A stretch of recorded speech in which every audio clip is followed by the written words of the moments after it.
Welcome back to Dylan with Sid Meier's Colonization, where we're continuing the colonization of the Americas as the French. So we'll have to work on getting Proxima a better food supply and Safe Harbor a better food supply as well. I'm thinking of getting an expert farmer from this village right here and setting it up in Proxima as their main food supply. Unfortunately, because of the limit on Tories and a colonist, we can't go above 5 total without getting inefficient government. Oh crap. So he canceled that action right there, but that just ended his turn completely, which is so lame. This game is a little bit funky in the way that it does things. You have to be very careful about what actions you want to make, and you have to be basically certain that you want to make that action. We'll send you off to Safe Harbor. Let's see if we can snipe this Lost City rumor. Nothing but rumors, that sucks. They actually got a stockade in Jamestown. I think they have the founding father that gives you stockades. I think it's LaSalle at 3 population. Not really the best founding father, because once you have a stockade, you can't get rid of the colony. You can abandon the colony in this game. You can pick up and move at will, as long as you don't have a stockade. Let's check this area out over here. I think it's just a little peninsula. Yeah, I'm not going to bother checking too much more. Let's come back. I'll try to set up that road network connected to the river so that we have a better ability to move around. Ooh, was it Lost City rumor? But this is not a seasoned scout, so it would be silly to explore it. And these guys are ore miners. They want tobacco, coats, and cloth. They gave us some beads, which is not bad, but I really would have preferred to get a seasoned scout instead.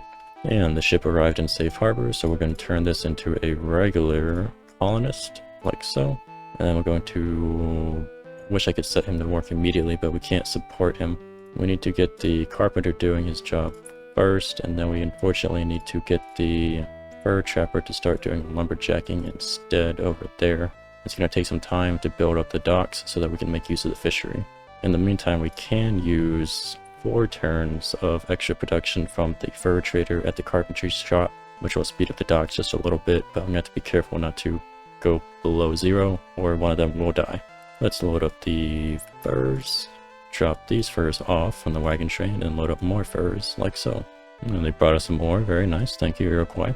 And then they brought us some tobacco, which I definitely appreciate. That soldier's just scouting around, thankfully. I thought he was kind of moving towards our settlements, but he's not. He's just taking a look around. Let's have a chat with the village just north of the English. They're fur trappers, they want tobacco, coats, and cloth. I kind of wish they wanted muskets, I might give it to them.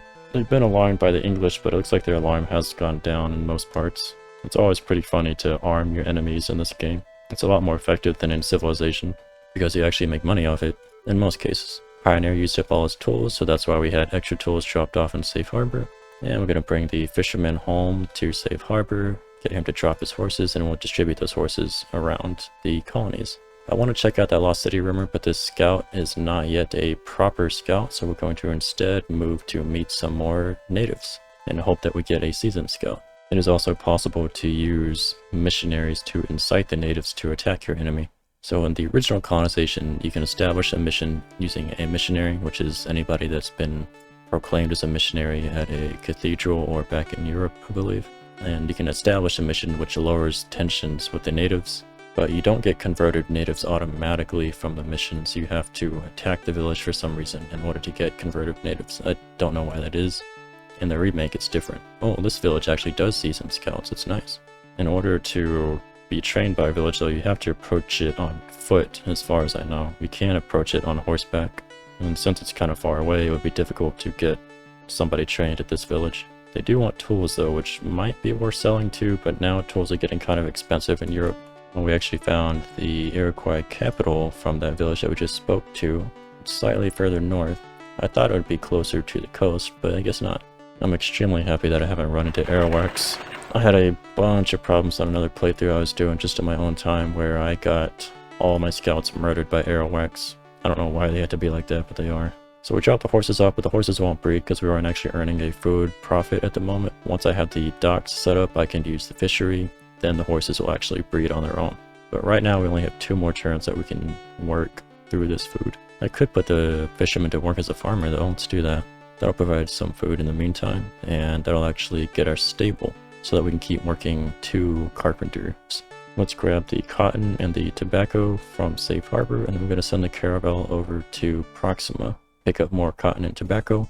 The wagon train is going to go up to Silverton, I think next turn to grab the load of silver. We got some beads worth 672 gold. I'll absolutely take that. Thank you so much. I'm gonna save up for an elder statesman. I think I can get it on the next shipment of furs from this caravel. We're gonna need it to start generating Liberty Bells to get more revolutionaries in our colonies, so that our colonies can grow larger. Without Liberty Bells and revolutionary support, we'll get the inefficient government, which absolutely ruins your colonies. Since most colonists produce like 3 manufactured goods per turn if they're not specialized, going down to 2 manufactured goods really hurts. Alright, 1,899, that should be enough for a... oh, we're 1 gold short. I'm going to keep this caravel here temporarily. I think that we'll be able to get it once we get some gold from somewhere else. Because of indentured servants back in Europe, I don't really care that much. Indentured servants kind of suck, although I could train that guy into a farmer at their village, so we'll do that very soon. But I'm still short that 1 gold. Finally got docks and safe harbor. Awesome. And we went from making 4 food on the broadleaf forest with game to 12 food on the fishery with the expert fisherman. He does a fantastic job. Specializations are like incredibly important in this game to produce the maximum amount of goods. And now if we switch over to here, we'll see we produce 2 horses per turn from these 50 horses. So it'll take 25 turns to produce 50 horses, which is what you need to equip anybody with horses. I think as you get more horses, you can grow them even faster. If we build a stable, of course they'll grow twice as fast, I believe, which I might do. Alternatively, we could build a church to start producing more crosses, or a lumber mill to produce more hammers. I think we're going to go with a lumber mill, so that we can produce more hammers from our wood. We're making 10 lumber from this conifer forest that has a river. The carpenter makes 6. With the lumber mill, I believe it'll be 12, so we can use all the lumber per turn. But I'm going to set the fur trapper back to working on the game so that he can get furs. And then I'm going to set the fur trader to the fur trader's house to start making coats. So now we're actually producing 6 coats per turn from 12, I believe. This is furs. Oh, we can produce more furs on this tile, so we'll do that instead. We produce a crap ton of furs, so we have 6 furs left over, 6 coats made per turn. I could consider upgrading the fur trader to a fur trader post so that I can double the coat production. But I do want to use this for lumber eventually. But we'll stick with the lumber mill. It'll make everything faster to build in this city. And we do want Safe Harbor to be one of our primary cities, not a satellite colony whose main goal is just to produce resources for eventual conversion into manufactured goods. We've got the roads connected between Safe Harbor and Proxima, so now my wagon trains can move much faster. And we can get all that silver chopped off and have a bunch of furs ready to go as well. But we can't chop the furs off completely because if I go above 100, the furs will get wasted. So we'll just keep the wagon train ready for the next caravel to come by. And I still am short 1 gold exactly. It's so annoying. I could try threatening the English for a little bit of money. Finally, I got the gold I needed from another Iroquois village. So we're going to hop on over to Europe and we're going to train up our first elder statesman. Probably our last as well. And we'll send them off to the New World. The Dutch are down south. I see their merchantmen around the little cape right here. Silver fell again. Damn. And tolls rose too. That sucks. The other goods have been fluctuating too, but they're less important overall. Silver is so susceptible to falling in price. It's incredible. Drop off some cotton, some tobacco. That leaves us with 378 gold. Not that impressive. Ooh, some seasoned scouts. I'll take those. And then I'll head on back. Finally got some guides from this Iroquois village right there. So now those scouts are properly seasoned and experts. So I can search these lost city rumors. And probably not lose a scout. Silver's down to 16 already. It's only 1541. I think it's pretty good odds that the game is influenced by the actions of the other Europeans. So someone's probably mining silver. Proxima got some docks built. Fantastic. We don't need much else in Proxima except maybe a warehouse. Let's start working towards a printing press instead. I'll bring some extra tools from Europe. Printing presses give plus 50% to Liberty Bell production, so we'll work towards that. We don't need a warehouse yet. I'm very good at making sure that I don't get too many goods in any one colony. We're going to send the expert statesman over to Safe Harbor first. And let's see what's in the city rumors. 340 gold, I'll take it. We're setting up a road connection to the river so that we can reach Silverton faster. I'll also need to set up a road tile right there so that my wagon trains can circumvent Proxima. Whenever you enter with a ship or a wagon train into a colony, it ends the turn of that ship or wagon train, which sucks. Alrighty, we docked at Safe Harbor. So now we need to get that elder statesman to work immediately. Now he's making a ton of Liberty Bells for us. After we get the lumber mill done, I'm probably going to go immediately into a printing press. I would be working on a lumber mill in Proxima, but we don't have enough colonists to actually assign to Proxima to get a lumber mill. We'll be able to do that once we get the indentured servant trained up to a proper farmer, which will be on the next turn. And I literally cannot move past these natives because their village is here, the natives are here, I can't go through them, which is awful. But hey, we got another seasoned scout right here on this caravel. We might want to consider, well, we could just drop him and he can move on his own. Yeah, we absolutely need that caravel for other things, so we're going to send it over to Proxima. I wonder if the English are trying to set up a silver mining colony near this silver resource, or maybe this resource. That would be an understandable move, but it's really, really far away from Jamestown and Plymouth. Let's have a chat with the capital of the Iroquois. Ore miners, tobacco, trade goods, rum. What are they going to give us? Maps. That's it. Ugh. Ore miners are probably the least valuable of all the colonists just because you can train them in Europe for just 600 gold each. They are the cheapest of all colonists. It's actually a cheaper way to get free colonists if your immigration costs are getting too high. You can just recruit some ore miners and then clear their specialty. We're going to put some silver onto the caravel. We're going to offload some furs, but then immediately load the furs, like so. I think just the action of offloading the furs caused some of the furs to spoil, which sucks. I should have loaded the furs first onto the caravel. That was my mistake. We'll come back for the coats later on. That's why we need the other caravel. We're going to need some more ships and not too long. Maybe a merchantman would be a good idea. But merchantman costs 2,000 gold. That's even more than a elder statesman at 1,900 gold. I'm going to split these 64 horses into half, so I'm going to take 32 over to Proxima, like so. That'll relieve the food production in Safe Harbor slightly. Once we get an expert farmer set up in Proxima, they'll start to breed over there as well. So let's get moving. Offload the horses. They won't grow yet because there's no additional food available, but the indentured servant is going to be, on the next turn, a farmer. Interestingly, training with the natives takes less than a turn. You do it instantaneously. They're bringing us a bunch of gifts, furs and tobacco. The Iroquois are being quite nice to us. And muskets are up to 3 gold per each. Somebody must be buying some. Probably the Spanish. Finally, we're free to move out of that little cul-de-sac. And let's check out this Lost City rumor. Nothing but rumors. Wonderful. We'll keep heading west with our scouts, especially these new scouts. We've got 60 tools left in the Pioneers, so we're going to set up a road right there to circumvent Proxima. And then I think I'm going to drop the tools from the Pioneer and then distribute them between Proxima and Safe Harbor. Let's train up the indentured servant to become a proper farmer. I'll be very happy to do that. Thank you so much. And now that we've trained him up, they won't accept anybody else. Only 1 per village, except for the capitals. We'll only be able to get 4 food at the moment, which is unfortunate. Unfortunately, none of the tiles that are surrounding Proxima, once they're chopped down to forests, are very good for food.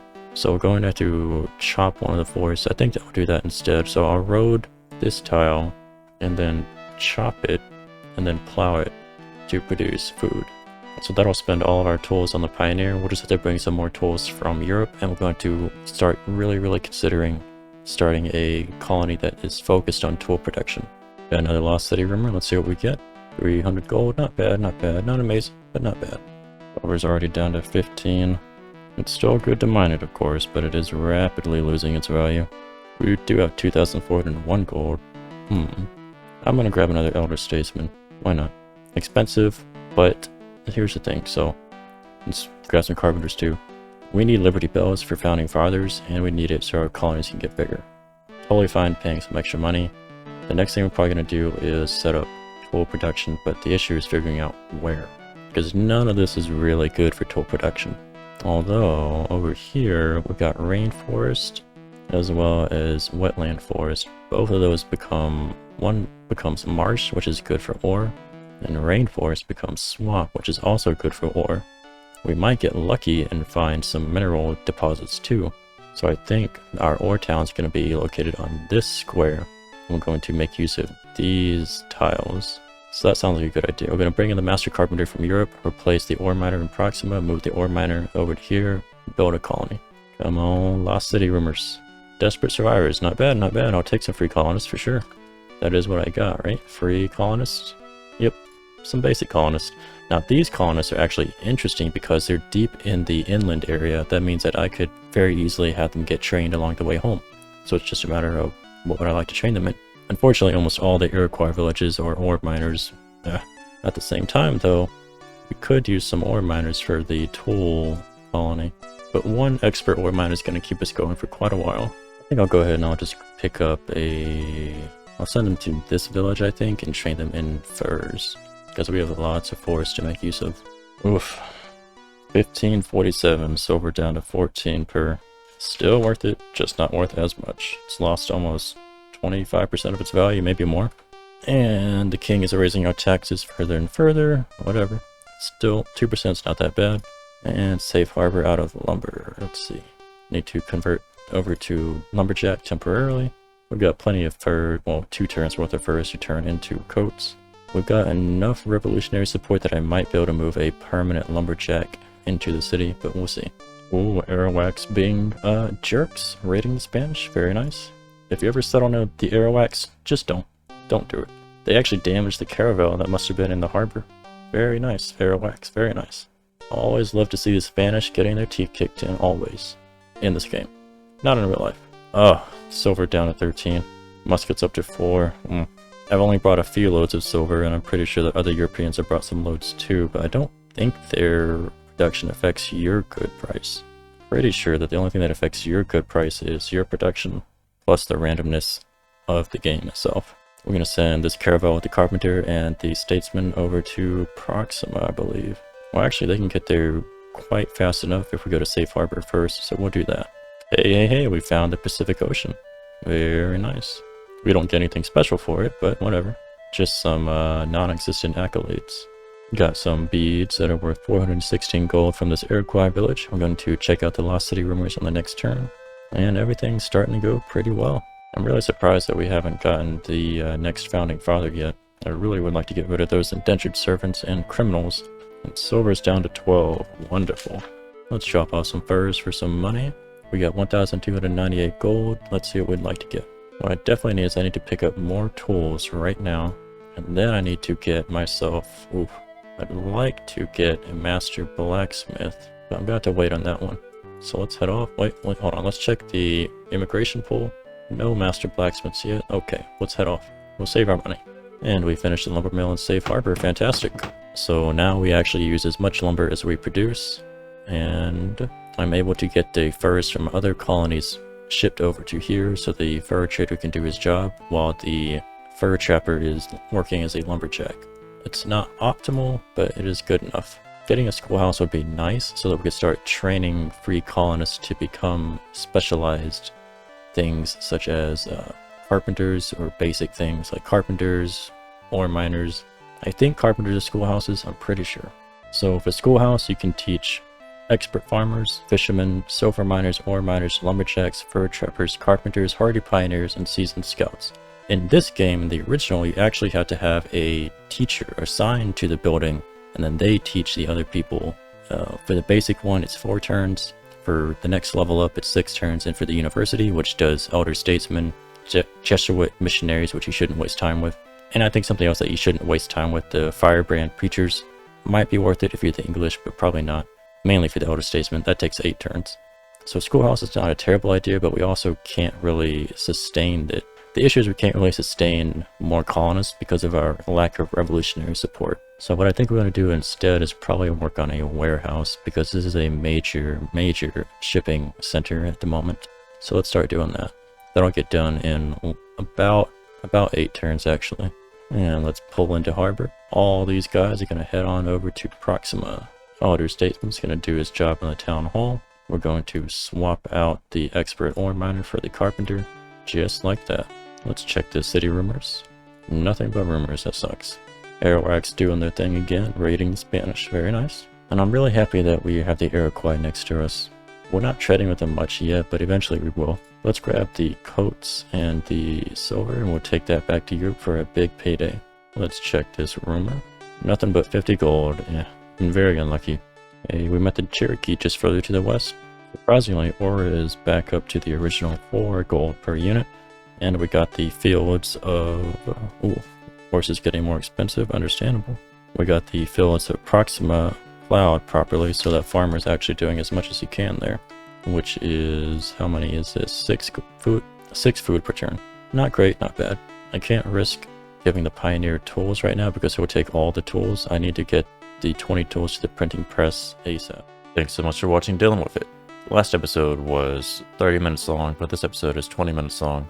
I think what I realized is that I can maybe do 2 playthroughs at the same time that are edited Let's Plays with the amount of time that I have available, but they have to be 20 minutes per episode in order for me to have time to do all of my household stuff, life stuff, actually playing the game, then editing the footage, getting it all rendered, uploaded, etc., and then having a little bit of free time for myself as well. So because of that, I think we'll be doing 2 playthroughs of 2 different games in the future, 20 minutes per episode, and each day they'll get a episode. So thank you again so much for watching Dealing With It. If you enjoyed the video, why not leave a like so that other people that might also enjoy the video have a chance to see it as well. And if you'd like to see more, you can always subscribe. I'll see you on the next one in episode 4.